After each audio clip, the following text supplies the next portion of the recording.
Alors, chers amis, nous allons maintenant devoir euh, changer d'univers, mais pas uniquement, puisque nous allons accueillir Madame Roxane Palardi, qui est travailleuse sociale, représentante syndicale. Bonjour, Madame Palardi, je vous vois bien. Et bien sûr, Régent Leclerc, qui est le président de la Fédération de la santé et des services sociaux à la CSN. Bonjour, Monsieur Leclerc. Alors, il y a un lien dans vos présentations avec ce qu'on vient d'entendre et je m'en réjouis. Alors, vous avez 10 minutes et nous sommes très attentifs à votre présentation. Merci beaucoup. Vous m'entendez bien? Merci. Très bien. Merci beaucoup pour l'invitation. Je me sens privilégié d'écouter les discussions que vous avez avec les personnes. C'est très enrichissant, surtout la personne qui vient de passer avant nous. Rapidement, je vais peut-être vous dire aujourd'hui que les défis du travail social dans le contexte actuel sont énormes. On le sait, là, c'est peut-être même une évidence pour vous et pour nous. La Fédération de la santé et des services sociaux compte plus de 140 000 membres, dont 80% sont des femmes. Elle est présente partout sur le territoire, là, autant dans le secteur public que dans les secteurs privés. Puis rapidement, la démarche de la Fédération, ce qu'on a fait, c'est que nous avons revisité nos positions passées en matière de travail social au sens large. On a formé un groupe de discussion, tenu 2 rencontres de réflexion avec des membres terrain, tant du secteur public que du secteur privé. Et ce, dans plusieurs régions du Québec, considérant que nous représentons le principal groupe. Nous, on représente le principal groupe syndical dans le Grand Nord. On va porter une attention particulière à ce contexte. Et je passerai la parole à Roxane sans plus tarder. Merci encore. Bonjour, alors désolée, là, je vais partager mon écran. Je ne retrouvais plus mon document, donc j'espère que ça va. Est-ce que ça fonctionne? Est-ce que vous voyez mon écran? Ça va? Très, très bien. Parfait. Donc, juste un petit moment. Alors, Régent a bien présenté la Fédération de la santé et des services sociaux. Alors, je vais passer au contenu directement. Donc, on constate depuis plusieurs années déjà que le temps pris pour remplir les formulaires, les statistiques qui sont exigées pour la reddition de comptes, ça s'élargit sans cesse. Il y a une perte d'intervention sur le terrain. Et ça porte aussi atteinte à l'autonomie professionnelle. Tous les multiples formulaires uniformisés ont une tendance inquiétante à imposer une orientation qui est complètement déconnectée de la réalité. Alors, le cercle vicieux, là, c'est que les outils technocratiques nécessitent plus de temps dans un contexte où les intervenantes se sentent déjà surchargées. Alors, il y a une augmentation du roulement de personnel, des congés pour épuisement, etc.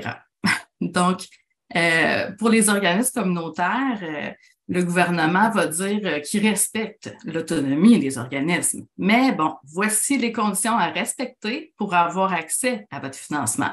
Puis on sait que le financement des organismes communautaires est essentiel pour leur survie. Si les services publics peuvent dire on va tenter de reléguer nos demandes au secteur communautaire, le secteur communautaire, lui, il ressent une pression encore plus forte parce qu'il doit répondre aux demandes. Il représente les dernières mailles du filet social. Ça a aussi des impacts sur les ARI-RTF, là, ça c'est les ressources intermédiaires, les ressources de type familial. Les services de garde, il y a un manque d'accessibilité aux services publics qui engendre souvent une aggravation des problèmes. Donc, on se retrouve face à un dilemme. Soit on laisse la situation se détériorer, soit on est forcé d'aller vers le privé, mais ça, c'est si on a les moyens financiers. Donc, il faut réinvestir massivement dans la prévention, les services de première ligne, améliorer les conditions de travail offertes pour le secteur public. Je dirais que c'est un bon moment, hein? On est en négociation, mais c'est ça. En fait, si le travail social, c'est l'humain avant tout, il faut d'abord se concentrer à prendre soin des humaines qui exercent le travail social. Donc, avec la réforme Couillard, l'intégration des CLSC là, dans les C3S, on a éliminé d'un coup plusieurs gestionnaires de proximité. La réforme Barrette, elle a été carrément dévastatrice, particulièrement pour les services sociaux, en éloignant les décisions des milieux de pratique locaux, notamment au niveau des budgets. On étouffe la pratique du social. Donc, les réformes majeures du réseau ont été menées par des médecins. L'influence du monde médical dans notre société est déjà bien importante. Quand on ajoute un ministre médecin, ben, il est évident que le regard sur le social devient marginal. Quand on se retrouve avec un ministre comptable, ben là, il devient carrément invisible, comme dans l'Agence Santé Québec avec la réforme PL15 qui est à nos portes. Les services sociaux, ben, ils se retrouvent même plus dans le nom. Donc, c'est assez inquiétant. Donc, l'hypercentralisation combinée au modèle de gestion technocratique, ça opère subtilement un contrôle sur le travail social des femmes. Avec un modèle uniformisé visant à l'efficacité, on vide le travail social de tout son sens, au point de pousser plusieurs intervenantes à quitter le bateau devant un contexte de travail insoutenable. Dans le domaine social, les protocoles de traitement universel, là, ça n'existe pas. Il y a une dégradation importante des services sociaux, mais malheureusement, au niveau du ministère, il n'y a pas de reconnaissance de ce problème-là. D'ailleurs, on est loin de là. Puis ça, c'est vrai à l'intérieur d'une région, mais aussi dans les milieux urbains. Chaque communauté, chaque quartier a des besoins distincts qui nécessitent des interventions sociales distinctes. Donc, il faut remettre de l'avant le travail social de proximité qui est bien ancré sur les besoins des communautés locales. On pense que l'ordre doit en faire une priorité. Puis les services de proximité, ça doit comprendre une reconnaissance de l'autonomie des équipes locales, le pouvoir de gérer des budgets selon les objectifs que les équipes se seront fixés en adéquation avec les besoins identifiés avec la communauté. L'endroit au Québec où ce mode de gestion technocratique est encore moins adapté aux réalités locales, c'est dans le Grand Nord. Les intervenants précédents en ont parlé un petit peu. Ce mode de gestion n'est pas adapté aux communautés locales en général, mais imaginez le défi quand on ne partage pas la même langue ou les mêmes repères culturels. Le modèle, les outils utilisés en protection de la jeunesse au Nunavik, c'est un copier-coller de ce qui est appliqué au sud de la province. En ce moment, peu importe la différence de culture, il faut que la population autochtone se conforme au cadre élaboré par les allochtones. Les conséquences sont donc multiples. Ça alimente la méfiance envers les intervenants. C'est encore plus difficile d'attirer, de retenir le personnel en place. Il manque de ressources. Les besoins sont criants. Donc, on envoie la population à Montréal ou ailleurs, dans des villes où on connaît très peu leur réalité culturelle. La Fédération a fait 32 recommandations. Encore aujourd'hui, on est très loin de ces objectifs. Le projet de loi 32 sur la sécurisation culturelle, le gouvernement refuse de s'attaquer au fond du problème. Donc, le défi pour le travail social, c'est de participer à l'autodétermination. Il faut travailler avec les communautés et non les prendre en charge et le faire à leur place. Puis l'ensemble de ce travail-là ne peut pas reposer que sur les intervenantes, là, peu importe leur provenance. Donc, que l'Ordre se dote d'un plan d'action politique visant à soutenir la prise en charge des communautés locales par les communautés locales. C'est urgent dans le Grand Nord, mais ça doit être déployé sur tout le territoire du Québec. Je me permets de vous dire qu'il vous reste 2 minutes, chers amis. Parfait.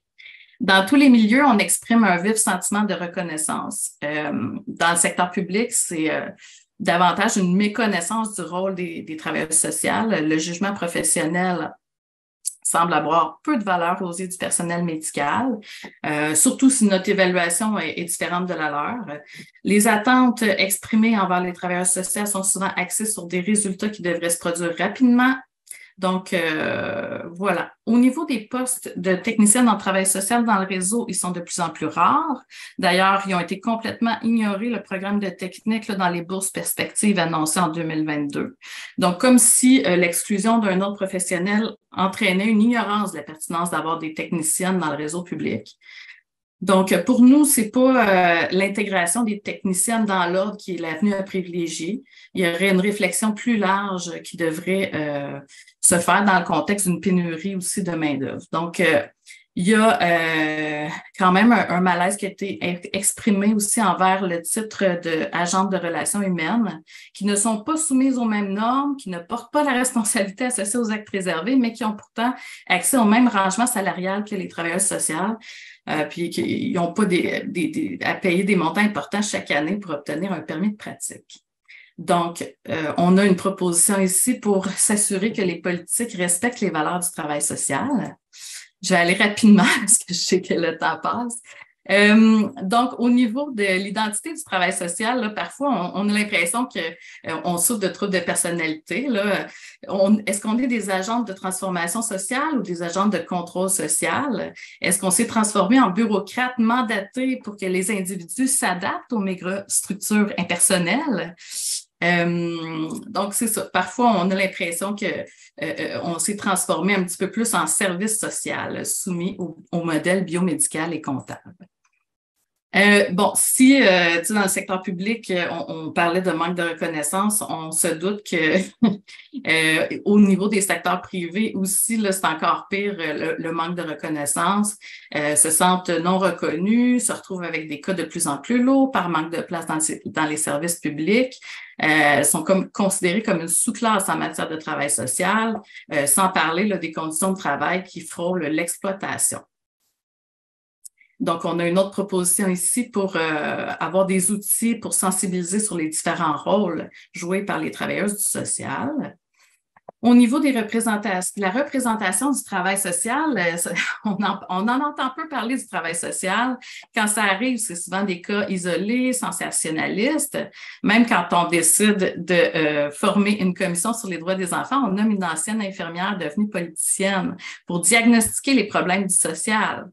Donc, on entend peu parler de l'ordre sur les politiques publiques exactement, puis on pense que le public, c'est la population québécoise qu'il faudrait protéger.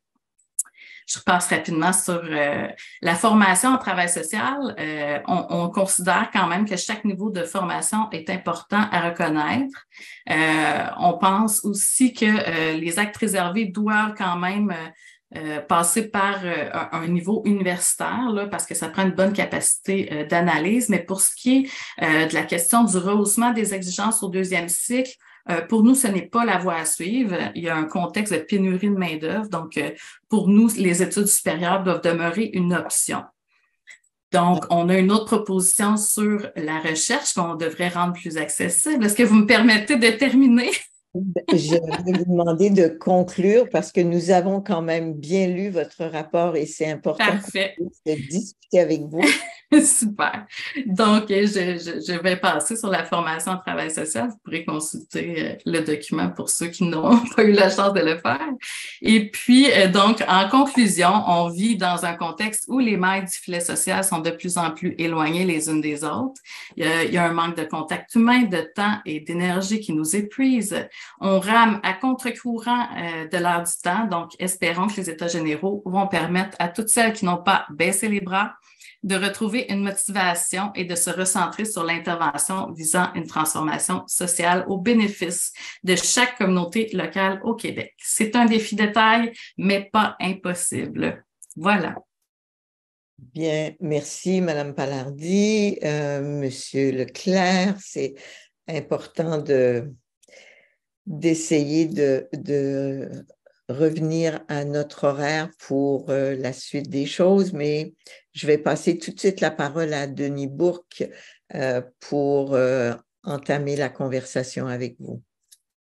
Donc, merci de votre exposé. Peut-être sur la question là, de la formation universitaire, je comprends là, qu'un deuxième cycle, c'est-à-dire une maîtrise pour pratiquer là, le travail social, c'est quelque chose de spécifique et d'assez exigeant. Mais l'offre actuelle, en fait, la formation actuelle initiale là, sur 3 ans, 90 crédits, est-ce que ça vous apparaît adéquat pour répondre à l'ensemble des besoins, puis je dirais développer les compétences requises là, pour faire face aux enjeux. Parce qu'il y a d'autres scénarios que d'aller vers la maîtrise, hein, pour être capable d'augmenter les compétences et faire davantage de place à différentes dimensions, dont celle, par exemple, de l'intervention auprès des collectivités que vous souhaitez être davantage développée dans la formation continue. Elle n'est pas si présente dans la formation initiale. Donc, c'est quoi l'état de votre réflexion là-dessus? Ben, nous, on pense qu'un programme de baccalauréat, c'est suffisant. Je pense qu'il y a moyen aussi de revoir ou de modifier les programmes de baccalauréat. Ça se fait, là, puis je pense que c'est tout à fait possible de revoir le contenu d'un programme de baccalauréat, puis d'arriver à s'orienter davantage vers l'intervention auprès des collectivités à l'intérieur d'un programme de baccalauréat de 90 crédits. Selon moi, c'est suffisant là, pour répondre aux besoins actuels. J'aurais une dernière question, Ariane, si tu me le permets. Peut-être en lien avec notre communication, la présentation précédente, là. Par rapport à la situation là, chez les Inuits et les Premières Nations, il y a une dimension qui n'a pas été abordée dans la présentation précédente. C'est ce qui se vit en termes de besoins, de problématiques chez les personnes là, des Inuits et des Premières Nations qui viennent chercher des services spécialisés, entre autres médicaux et autres, dans les grands centres, particulièrement à Montréal ou à Ottawa, et qui là sont confrontés à d'autres problématiques, qui vivent des situations exigeantes, et puis des fois même qui frôlent les réalités d'itinérance ou de besoins, là. Et quelle est votre réflexion là-dessus? Puis qu'est-ce qui pourrait être fait pour mieux répondre à ces situations-là que je viens de vous décrire? Vous faites référence, dans le fond, aux Autochtones qui se retrouvent dans les milieux urbains, l'itinérance. Moi, je pense qu'il y a moyen de sensibiliser non seulement les personnes qui font des études en travail social, mais tous les milieux aussi là, sur la réalité, les réalités culturelles qui sont multiples. Là. Je veux dire, c'est pas juste des personnes du Grand Nord là, qui se retrouvent dans les milieux urbains, qui vivent des problématiques sociales.